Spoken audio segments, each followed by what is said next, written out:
Thanks for listening to the Good Enough Wellness Podcast. I'm Kayla. And I'm Emily. And we're passionate about holistic wellness that real people with real lives can achieve. We see you out there striving for perfection, but we want you to know that good enough can be good enough. Before we get started, everything we talk about in this show is intended for educational and entertainment purposes only. Always talk to your healthcare provider before making any changes to your diet, lifestyle, medication, or supplements. You're listening to episode number 15, Cold and Flu Season. In this episode, we'll be discussing strategies to help keep you from getting sick, what to do when you are sick, and why it's okay if you do get sick. But first, don't forget about our brand new Patreon community. It's free to join and will be the home of our show notes, discussions, and hopefully some bonus content down the road. It's a great way to get involved and show us support. We can't wait to see you over there. So, Kayla, what have you been nerding out over? So I normally don't have the capacity for this kind of thing, but lately I have felt the capacity for it. I don't know if it's new moon energy or what it is, but I have been playing around with, we don't know, we are in discussions on how to pronounce it, but it's the app Chronometer, however it's pronounced. Either way, it's where you input your food, like a food diary, and it gives you the breakdown of macronutrients and micronutrients, which is super helpful. And I've been having a lot of fun inputting my food and seeing like where I can make some tweaks, so that way I'm eating a better ratio of macronutrients and how I can get more nutrient density into my diet. So that's what I've been kind of nerding out about, is tweaking my food.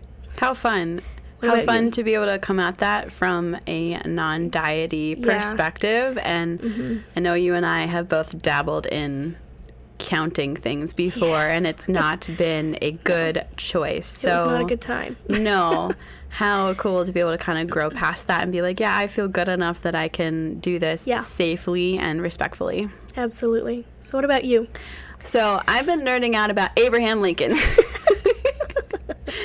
We're deep in the Civil War era in our homeschool studies, and this is so interesting. I had never heard this before. Abraham Lincoln did come through Erie on a train. He was very well known for traveling on trains.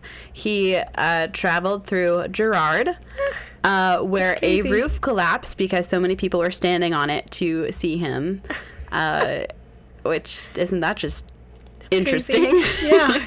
And there seems to be some discrepancy. It's been, I think, long enough that some things are like old wives' tales, and they're not quite sure where things happened. This is, nobody seems to be able to agree whether this happened in Northeast PA, like the place, not northeastern PA, but northeast, or if it happened in Westfield, New York. But you know the story of the little girl who wrote to President Lincoln and said, "You look so good with a beard." So then he always just grew a beard. Some people claim that happened in Northeast, and she was from Northeast, which is crazy. Yeah, I know. Again, there's some discrepancy because some people say Westfield, New York, too, which... Very close. Very close. It may have happened in the same train ride, which is why there's discrepancy. But yeah, Abraham Lincoln. That's pretty cool. Just a quick break to tell you all that on November 2nd, 2024, that's in a couple weeks, if you're in the Erie, PA area, I'm helping to host a Christian Wellness Workshop Day at the Green Township Municipal Building.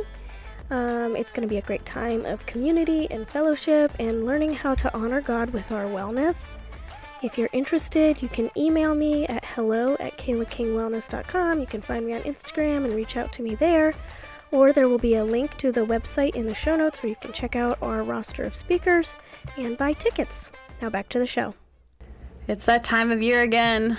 You've heard us off and on having coughs and tickles and all the things.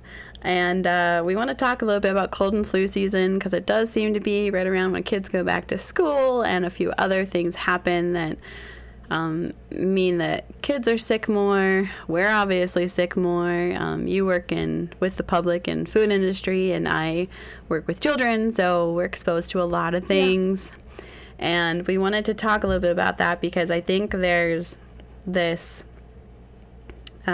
fallacy that, oh, you're into wellness, so you like never get sick, right? Yeah. And you've heard us. We are into wellness, and we do get sick. So we're going to talk a little bit about that and probably just start right at the top with how to avoid getting sick. We're obviously experts at that. Yeah, can't you hear that I've never been sick a day in my life? Ever.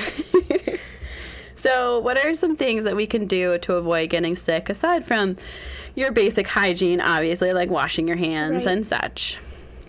I think one of the most important things we can do to avoid getting sick is sleep.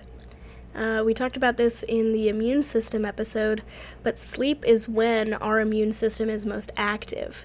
And so, like, if we're not getting enough sleep, our immune system isn't going to be as active and isn't going to be as capable of fighting off illnesses.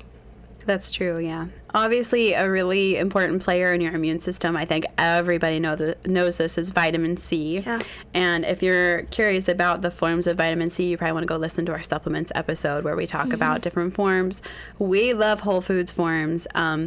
Orange juice has twice the amount of vitamin C as your daily requirements.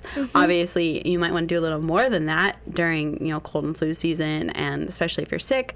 But vitamin C, orange juice, bell peppers, those sorts of things. There's also whole food vitamin C that you can find too. Yeah, usually any fruit has a lot of vitamin C. I know strawberries are one of them that has a lot, brightly colored fruits. Another thing that you can do to avoid getting sick is getting plenty of fresh air and sunshine.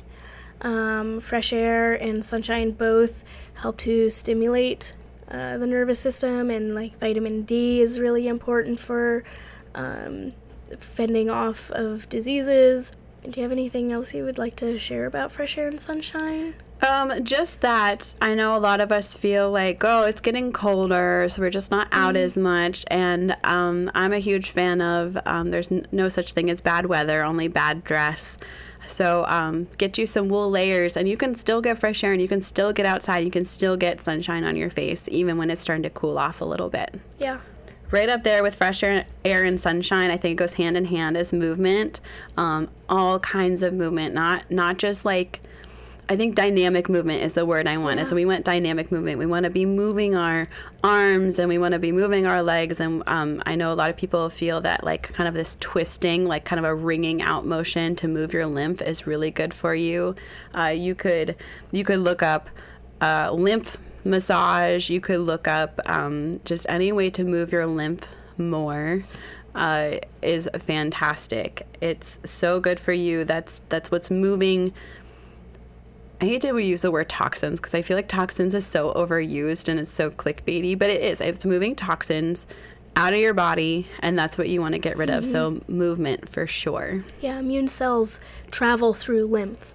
So it's important that we move that lymph. And if you remember, lymph does not have any pumps, so it relies on us to move in order to move the lymph.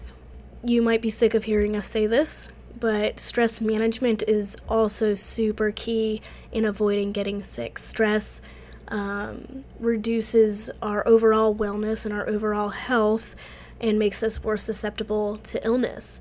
So managing that stress can help to build up some resiliency to any kind of germs that are out there.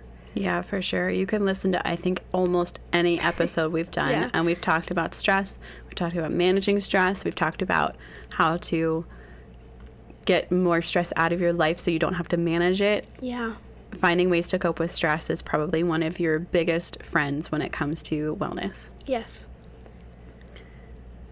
A huge one here is making food at home. I don't think we really need to convince you that the food you make at home is going to be more nutritious. It's going to be fresher. There's going to be less extra things you don't need in it. So, there's a reason why it's soup season. We're starting to do big pots of chicken soup and chilies and stuff, and it'll be more diversity in your nutrients that you're getting, which of course that's always going to help you. More broths that you're making at home. They're going to be rich in gelatin and collagen and all those things to help keep your gut healthy. I could probably go on and on about homemade food, but it's good for you. It's good for your soul. Yes. And last but certainly not least, elderberry syrup can be really, really useful in avoiding getting sick. It's an excellent stimulant of the immune system. So taking this as a preventative measure can really help to stave off any kind of illness. Our favorite recipe is from Kate at Venison for Dinner. We'll link it in the show notes. And it's super simple. You can get dried elderberry from Amazon or somewhere else, wherever you can find it. And it's pretty simple to make. And, pro tip for anybody out there, you can make gummies with elderberry syrup. With gelatin. And and then they're so easy to just dose, a little bit at a time. One thing I will say is I feel like when I've made them before, they went... I think mostly it's not that they went bad faster, it's that because we were only having a little bit at a time instead of like a batch of gummies that we were like inhaling. Right. So you might want to keep some of them in the freezer. You can freeze gummies and they thaw just fine. That's awesome. So as you know, you can do your best to avoid getting sick, and that's just not always how things pan out for various reasons, and that's okay. But here are some things that we like to do when we are sick. And we're going to start out really strong with all the things we just said. Yes. Please repeat the previous list. Yes. Continue to do all those things that you were doing to avoid getting sick when you are sick, especially sleep. Yeah, sleep is huge. Key. And something that I really like, we always keep in our house, especially for sore throats, you can't beat it, is traditional medicinals, teas, especially the throat coat. My husband loves it because he loves licorice. Yeah. I despise licorice, but I will do that when my throat feels like I'm swallowed razor blades because it does work. It does work really well. And jumping right off of that, piggybacking right off, mineral-rich foods and drinks can be super important when we are sick.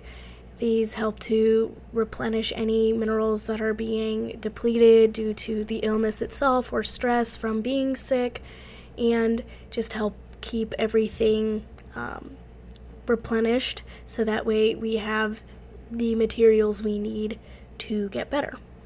Absolutely. And coming right off of that one is raw honey. We love raw honey. Raw honey at our house, we do use it as a sweetener, but it's medicine at our house. Yeah. We have our local honey dealer that if you're local to me, I can hook you up because he's got great honey and it's delicious. And fun fact, you can have it in your like elderberry gummies and your elderberry syrup, but also you can just do a spoonful. And it's great for sore throats. It's great for your immune system. It's great for when you're sick and your energy is really dragging. It's a great source of energy too. We love raw honey. Yeah. Something I like to do when I'm feeling sick or I feel like I'm coming down with something is take a nice long magnesium bath.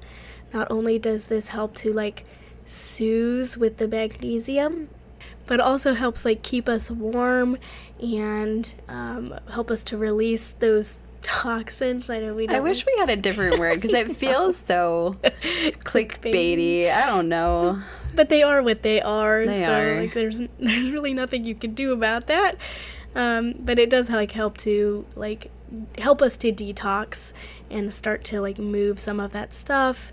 And can be just really soothing and help prepare us for a great night of sleep, which is also going to help us start to feel better faster. For sure. The next thing you want to do is honor your body's signals with food. Don't force yourself to eat or drink if you don't want to. And it's okay to skip your supplements. Those can be tough on your stomach. They can be tough to process sometimes. So it's totally okay. And yes, eating is great for you. You need calories, you need to eat, but don't do it at the expense of forcing yourself to. Yeah, there's a reason your body kind of slows down. It's like putting all of its effort into fighting whatever is attacking, and forcing yourself to eat can add some stress. For sure. And then keep yourself warm, especially your feet. It requires more energy to warm yourself up than if you just kept yourself warm. So you don't want to like use extra energy to be warming yourself up when you could just keep yourself warm and then conserve that energy for getting yourself well, like for creating immune cells and for the immune system to do its job. Yeah, I think there's something to be said for building resiliency to like temperature fluctuations, but it's not for when you're sick. Yeah. You don't need to be building resiliency when you're sick. You just need to be back to baseline. That's when you're babying yourself. Yes, take care of yourself. You're worth it. I'd like to add to this list, a lot of times when you start getting sick, especially like a cold or something, you're usually looking for like some kind of zinc. So it probably wouldn't be a bad idea to, if you're able to do supplements, if it's not like too hard on your belly or whatever, taking some form of zinc would be good. But we like a whole foods farm, you know this. We love like anything that has to do with like oysters, that sort of thing. So you're looking for those sorts of things. I imagine we could probably link a good oyster supplement in our show notes. Absolutely. And a quick note on zinc. Oysters are a really big player for zinc, but ground beef is like super high in zinc. That's something I noticed when I was tracking my food this past week, is like any time that I had a hamburger patty the one day and it was like, you've reached 150% of your zinc. And so I clicked on it to see like what was high in zinc. It was the ground beef patty. That's so fascinating. Yeah, I was like, well, that's good to know. Like, I think I knew that, but I didn't realize just how much I was getting. Yeah, it's hard to kind of put that into like real life terms. Yeah. You're like, oh, actually, I'm getting lots of zinc. Right. That's awesome. That's good to know. Yeah. And then the most important thing that you can do when you do get sick is give yourself time. It just takes time for the immune system to do its job and to get you back on track. So don't be rushing things. Don't be like taking Dayquil and NyQuil just because you gotta push through, because time is the best healer. Yeah, I always feel like the more you take care of yourself in those first sicknesses, the better longevity for your wellness as far as like not getting sick again. Yeah. Because just delaying. I do feel like we've kind of, you and I both have kind of had this stuff going on off and on. And I think so much of that is like we're going. Yeah. And we're not taking time to actually rest and recuperate, because life goes on. And I understand. Yeah. I understand it's hard to take time for yourself. It's hard to just call off of work because, well, I was sick yesterday. So. Yeah, exactly. I don't think our culture or era is. It's like, oh, good. Did you take Tylenol? For what? I'm gonna go to bed. Yeah, exactly. Which I think leads us really nicely into our really conclusion to all this is you're going to get sick sometimes, and it's okay. Yes. You didn't do anything wrong. You didn't forget to take the right supplement. You don't have some kind of deficiency that makes you get sick over and over. It's okay. It does happen. We have sickness in our world. That's just something we deal with. Yes. And getting sick is normal, and it's actually healthy. If you're never getting sick, it means that your immune system isn't able to fight anything off. And actually the symptoms that we think of as like, I'm sick, so like the stuffy nose, the cold chills, the fever, those are actually all symptoms of the die-off of the germs that your immune system is killing. So once you're getting those symptoms, you know that your immune system is actually doing its job. If you're never getting those symptoms and you're never ever sick, it means your immune system isn't even able to mount an attack. Right, yeah. Which I think is a good reminder that, like, if you have a fever, like, don't kill your fever. Your fever is there doing its job, killing things. Yep. It's there for a reason. And it's actually healthy to get sick a couple times. Like, you don't want to be sick all the time necessarily, but it's okay to get sick, and it's actually pretty good for you to get sick a couple times a year. That's a great reminder. Now, before you go, don't forget to join our free Patreon community. You can leave a rating or review on your podcast player and share this episode with your friends, family, and like-minded community. Let's get the word out. We can't wait to see you over there. So, Kayla, what's good this week? What's good this week is actually right before we came over to record this episode, my sister and her husband hosted a coffee shop like hours at their home, where they open their home to all of their friends and their family, and you go in and they make you a handmade cup of coffee out of the love of their hearts. And if you know my brother-in-law, There's know so that much love. coffee is his love language. This man knows more than I will ever be able to contain about coffee, and he loves crafting the perfect cup of coffee for you. And so that's what was good this week. That was good this week. I'm just going to piggyback off of you because we love them so much. Yes. And what a great way to pour into your community, your Literally handcrafted community. Yeah. I love it so much. I think it's such a good way to, like, if you're feeling isolated, you need to find creative ways to be a community, because I think in this day and age there's no reason for you to feel isolated. There's so many options, and I know you have friends that you can be like, hey, come over, I want to make you coffee. And I love that so much. So if you're listening, Katie and Caleb, we love you guys. Thank you for inviting us to coffee at the Schreibers. And if you're not listening, what are you even doing? Shame on you. Thank you for listening to the Good Enough Wellness Podcast. To learn more about my one-on-one packages, join my mailing list and follow me on Instagram at Kayla King Wellness. Don't forget to subscribe to the Good Enough Wellness Podcast feed wherever you listen to podcasts. You don't want to miss an episode. Follow us on Instagram at Good Enough Wellness Podcast to learn about upcoming episodes and join our free Patreon to interact with the Good Enough community. The Good Enough Wellness Podcast, because good enough can be good enough. Well, that's good enough for me. Me too.